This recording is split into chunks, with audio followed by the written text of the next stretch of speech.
बिस्मिल्लाहिर्रहमानिर्रहीम। अस्सलाम वालेकुम व्यूअर्स, आज की मार्केट रिकैप वीडियो के साथ इरफान अमान आपकी खिदमत में हाजिर। आज की इस वीडियो में हम आपके साथ जो प्री आईएमएफ रैली यानी जून की जो लास्ट वीक से एक रैली बनी है मार्केट में 4000 प्लस पॉइंट्स की, उसमें जो हमारी स्ट्रैटेजीज़ रहीं और उनकी जो इफ़ेक्टिवनेस रही वो आपके साथ डिस्कस करेंगे। और इसके साथ साथ अब जो आईएमएफ का प्रोग्राम ऑलमोस्ट डन हो गया है, आईएमएफ की अप्रूवल जो है वो ऑलमोस्ट सर्टन है, तो अब हमने देखना है कि पोस्ट आईएमएफ क्या फैक्टर्स हैं और हमारी क्या स्ट्रैटेजी होनी चाहिए। इसके बारे में एक स्पेशल एनालिसिस आपके साथ शेयर करेंगे। तो व्यूअर्स, सबसे पहले आज के दिन की बात करते हैं। आज मार्केट में 570 पॉइंट्स का मज़ीद इजाफा हुआ है और इंडेक्स ने 43,155 के लेवल पे क्लोजिंग दी है। अप्रैल 2022 के बाद इंडेक्स ने पहली दफ़ा 45,000 का लेवल क्रॉस किया है। तो व्यूअर्स, वॉल्यूम साइड पे भी इंडेक्स में बहुत ज़बरदस्त वॉल्यूम रहे 500 प्लस मिलियन के, और इसके साथ साथ मार्केट एक्टिविटी बहुत शानदार रही। आज अगर हम फ़ौरन पोर्टफोलियो इन्वेस्टमेंट का थोड़ा सा एनालिसिस करें तो उसमें भी हमने देखा कि हमें फॉरेन कॉर्पोरेट्स की तरफ से अच्छी बाइंग नज़र आई, वेयर एज जो इंडिविजुअल्स थे उनकी तरफ से एक मैसिव एक्टिविटी थी 50 मिलियन प्लस यूएस डॉलर्स की बाय और सेल की। लेकिन इन दी एंड एक माइनर सी अमाउंट है जिसमें हमें उसकी सेल नज़र आ रही है। फॉरेन कॉर्पोरेट्स जो है आज वो ज़्यादातर बैंकिंग सेक्टर में बाइंग की है। तो with regard to sector overview, हम देख रहे हैं कि पिछले चंद दिनों से मार्केट एक बुलिश मोमेंटम में है और सेक्टर्स में स्विचिंग जारी है। एक दिन एक सेक्टर में बाइंग आती है तो नेक्स्ट डे हम उसमें थोड़ी सी प्रॉफिट सेलिंग देखती हैं और किसी दूसरी सेक्टर में हम बाइंग एक्टिविटी देखते हैं। तो ये एक सेक्टर स्विचिंग हम पिछले काफ़ी दिनों से ऑब्ज़र्व कर रहे हैं। तो व्यूअर्स, जो ईद से पहले हमारी वीडियोस थी उसमें हमने आपको दो चीज़ें बताई थी कि मार्केट की वैल्यूएशंस अल्ट्रा चीप हैं, डाउन साइड रिस्क बहुत कम है और इस पे हमें इन्वेस्टमेंट करनी चाहिए। इसके साथ साथ हमने अपनी बजट की वीडियो में भी और उसकी बाद की वीडियो में भी सर्टन स्क्रैप्स और सेक्टर्स आपको सजेस्ट किए थे, जिसमें सीमेंट, स्टील सेक्टर है, उसके साथ साथ आईटी सेक्टर है, ऑटोमोबाइल का हमने आपको बताया था। तो इस तरह के सेक्टर्स हमने आपको सजेस्ट किए थे। तो हमने देखा कि काफ़ी बेहतरीन परफॉर्मेंस उसके बाद हमने इन सेक्टर्स में देखी है। इसके साथ साथ व्यूअर्स, जब आईएमएफ का प्रोग्राम जो उसकी एसपीए की अप्रूवल अनाउंस हुई तो उसमें हमने आपको एक चीज़ मज़ीद ये बताई थी कि मार्केट्स में बुलिश मोमेंटम रहेगा लेकिन मार्केट्स में वॉलेटिलिटी रहेंगी। तो पिछले वीक हमने देखा कि मार्केट्स में एक बुलिश मोमेंटम ज़रूर था लेकिन काफ़ी ज़्यादा वॉलेटिलिटी रही। अब मार्केट ने तकरीबन 4000 पॉइंट्स गेन किया है अपने बॉटम से और अब आईएमएफ का ट्रिगर ऑलमोस्ट जो है वो मार्केट में प्राइस इन हो चुका है। अब हमने देखना है कि मार्केट की अगली स्ट्रैटेजी क्या होनी चाहिए, यानी पोस्ट आईएमएफ क्या क्या फैक्टर्स हैं वो मार्केट की परफॉर्मेंस को किस तरह अफेक्ट कर सकते हैं। तो इसके बारे में आज अपनी स्ट्रैटेजी आपके साथ हम डिस्कस करने जा रहे हैं। तो सबसे पहले व्यूअर्स, जो आईएमएफ का प्रोग्राम अभी हमारे पास आज सऊदीया से भी एक न्यूज़ आई कि 2 बिलियन यूएस डॉलर्स के फंड्स आ चुके हैं। अब आईएमएफ का प्रोग्राम भी ऑलमोस्ट सर्टन है।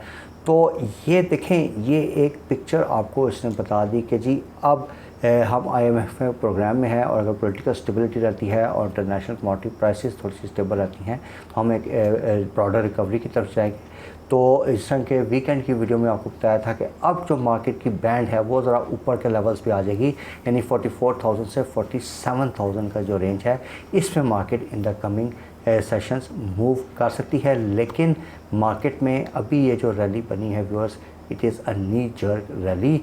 ये एक ऑप्टिमिज्म की बेसिस पे रैली बनी है लेकिन इसने सर्टन इकोनॉमिक रियलिटीज़ जो है वो ओवरलुक हो रही हैं, जिसमें सबसे बड़ी बात है कि हमारा इंटरेस्ट रेट इन्वायरमेंट बहुत हाई है।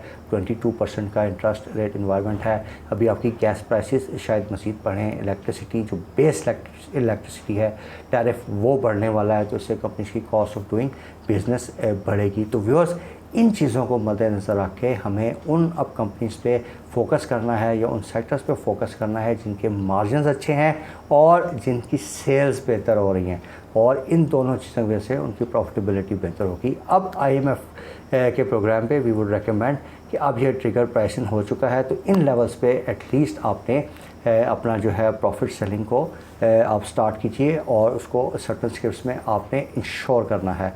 अब जो नेक्स्ट व्यूअर्स मार्केट का मेन ट्रिगर आएगा वो जून के जो रिज़ल्ट्स होंगे, जो अर्निंग सीज़न होगा वो होगा। एज़ यू आर अवेयर कि अप्रैल जून का जो क्वार्टर है उसमें कोई हालात इतने अच्छे नहीं थे, तो दैट इज़ वाई थोड़ा सा अर्निंग्स डिप्रेस्ड आएंगी। इसके बाद जो बजट में नई टैक्सेशंस आई हैं लाइक सुपर टैक्स और एक विंडफॉल टैक्स थी, उसकी वजह से भी कंपनीज़ की अर्निंग्स पे एक बड़ा इम्पैक्ट आ सकता है।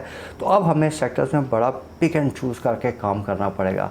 हमें हाई डिविडेंड यील्ड और उन सेक्टर्स या स्टॉक्स में काम करना है जिसमें अच्छे डिविडेंड पे आउट्स हों और उसके साथ साथ उनकी डिविडेंड यील्ड अच्छी हो और अर्निंग्स में अच्छी ग्रोथ हो। लेकिन इसके साथ साथ हमने ये भी देखना है कि कुछ ऐसे स्क्रिप्ट्स होंगे कि जिनकी अर्निंग्स तो बहुत अच्छी आएंगी, नोशनल अर्निंग्स होंगी, लेकिन वो पे आउट्स नहीं देंगे। लाइक सिस्टम्स का शेयर है जिसमें हमने पहले भी देखा कि इतनी बेहतरीन अर्निंग्स आई, लेकिन उसका डिविडेंड पे आउट ना होने की वजह से उसकी अर्निंग्स थोड़ी सी डिप्रेस हुई हैं। इसके साथ साथ ये जो अब IMF के प्रोग्राम के आने के बाद रुपये में अप्रिसिएशन एक्सपेक्टेड है, तो इससे ओवरऑल तमाम IT सेक्टर की कंपनीज थोड़ा सा नेगेटिवली अफेक्ट हो सकती हैं। इसी तरीके से व्यूअर्स जो रिफाइनरी सेक्टर है, ये हम आपको टाइम एंड अगेन बता रहे हैं कि इसके रिफाइनरी मार्जिन्स कम हैं। इसके बाद ये जो रिफाइनरी पॉलिसीज़ अभी ये जो ब्राउन फील्ड पॉलिसी की बात हो रही है, अभी इट्स नॉट अनाउंस्ड। अगर ये अनाउंस हो भी जाती है तो इससे होगा क्या कि ये जो इनकी कंपनीज़ की टीम ड्यूटी होगी वो री इन्वेस्ट होगी इन कंपनीज ऑपरेशंस। इससे कंपनीज़ की जो अर्निंग्स आएंगी वो थोड़ा 1 साल 1.5 साल बाद आएंगी। और दूसरी बात व्यूअर्स, इसमें don't expect any kind of dividends. इस वजह से आपका रिफाइनरी सेक्टर्स भी आने वाले दिनों में काफ़ी वोलाटाइल रह सकता है। कल मैंने आपके साथ ऑटो सेक्टर का प्रॉस्पेक्ट डिस्कस किया था कि नो डाउट एक नी जर्क क्लैरिटी की वजह से इसमें बहुत अच्छा इम्पैक्ट आया है। लेकिन अगर आप रिसेंट जो फाइनेंशियल ईयर के ये आपके सामने हम डिस्प्ले कर रहे हैं ऑटो सेल्स नंबर देखें और मंथ ऑन मंथ बेसिस पे भी देखें, तो अभी इसमें बहुत ज़्यादा इम्प्रूवमेंट की गुंजाइश है। तो इसमें जो अभी जून के इसके रिज़ल्ट्स आएंगे उसकी वजह से इन की जो की कंपनीज हैं लाइक पार्क सुजुकी और एच कार वगैरह, इसमें मार्केट इनकी प्राइसेस में वोलेटिलिटी रह सकती है। तो ये तो 2-3 सेक्टर्स मैंने आपको बताए जिनमें थोड़ी सी वोलेटिलिटी होगी। उसके अलावा अगर गैस इलेक्ट्रिसिटी प्राइसेस इंक्रीज़ होती हैं तो ऑब्वियसली इसका फर्टिलाइज़र सेक्टर पे और जो मैन्युफैक्चरिंग अदर कंपनीज़ हैं उन पर नेगेटिव इफेक्ट होगा। लेकिन ओवरऑल अगर हम देखें तो बैंक्स, उनके रिजल्ट्स अच्छे एक्सपेक्टेड हैं despite the effect of super tax. और इसके साथ साथ सीमेंट सेक्टर बहुत अच्छा परफॉर्म कर रहा है और उसके रिजल्ट्स भी वी आर एक्सपेक्टिंग के अच्छे आएंगे। और इसी वजह से सीमेंट सेक्टर, कोल की प्राइसेस भी मुसलसल डिक्लाइन कर रही हैं, तो वी एक्सपेक्ट कि ये थोड़ा सा स्ट्रॉन्ग रहेगा। तो व्यूअर्स, आइंदा आने वाले सेशंस का मेन ट्रिगर आपने जहन में रखना है कि अब वो IMF का जो था एलिमेंट वो प्राइसिंग हो चुका है। अब इस पे आप कल के सेशन से आप प्रॉफिट सेलिंग शुरू कर दीजिए। और उसके बाद जो नेक्स्ट ट्रिगर होगा वो अर्निंग सीज़न होगा। उसमें हम आपके साथ डिफरेंट कंपनीज़ की जो अर्निंग एक्सपेक्टेशंस हैं वो अपनी वीडियोस के थ्रू शेयर करेंगे। कुछ एक जनरल आइडिया मैंने आपको अपनी ये जो असेसमेंट है इसमें दे दिया है, लेकिन एक detailed analysis, sector wise analysis हम जैसे जैसे इनकी बोर्ड मीटिंग्स अनाउंस होंगी तो आपके साथ अनाउंस करेंगे। ट्रेडिंग स्ट्रैटेजी हमारी यही होनी चाहिए कि अब बहुत ज़्यादा सिलेक्टिव स्टॉक्स में, अच्छे अर्निंग्स वाले स्टॉक्स में, अच्छे मार्जिन वाले स्टॉक्स में हमने काम करना है और ऐसे स्टॉक्स को अवॉइड करना है जो कि एक जनरल बिल्डअप की वजह से ऊपर चले गए हैं, लेकिन उन ऊपर प्राइसेस पे उनकी जो अर्निंग्स हैं वो उनको बैकअप नहीं कर रही। ये भी आपके साथ डिटेल्स शेयर की गई हैं। तो इंशाल्लाह viewers, in the coming videos इससे रिलेटेड मज़ीद डिटेल्स आपके साथ शेयर करेंगे। वी डू होप कि आपको जो इन्फॉर्मेशन दी है वो आपकी ओवरऑल इन्वेस्टमेंट ट्रेडिंग स्ट्रेटजी में आपके लिए हेल्पफुल साबित होगी। Thank you very much for watching this video. Take care. अल्लाह हाफिज़।